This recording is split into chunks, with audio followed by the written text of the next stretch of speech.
All right, Proverbs chapter 2. A quick backstory on Proverbs chapter 2. This proverb was designed behind the Hebrew alphabet. This was a means of mnemonics.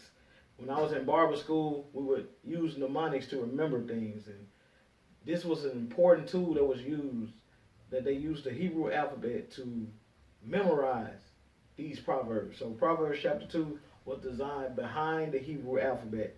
And the same with Psalms chapter 119.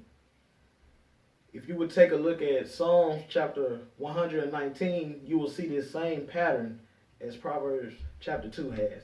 And it's all designed as mnemonics that you may remember what you read.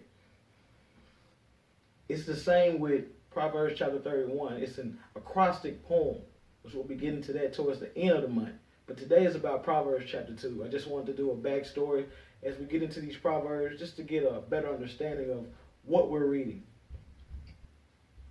Now that we have a backstory, I'll begin reading Proverbs chapter 2.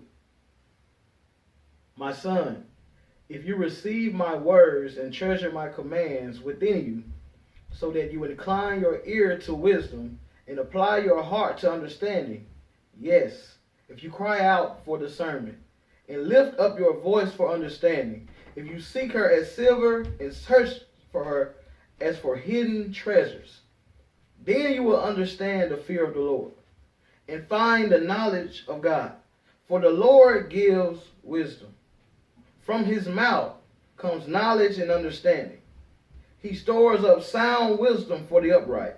He is a shield to those who walk uprightly. He guards the paths of justice and preserves the way of his saints. Then you will understand righteousness and justice, equity in every good path. When wisdom enters your heart and knowledge is pleasant to your soul, discretion will preserve you.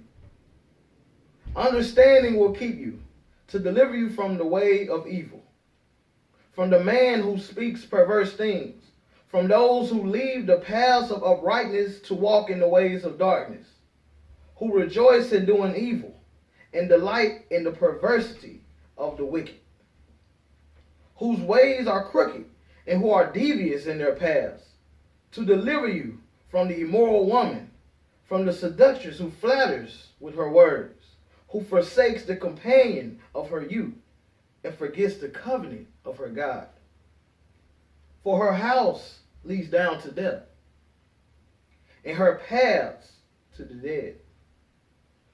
None who go to her return, nor do they regain the paths of life. So you may walk in the way of goodness and keep to the paths of righteousness. For the upright will dwell in the land, and the blameless will remain in it. But the wicked will be cut off from the earth, and the unfaithful will be uprooted from it.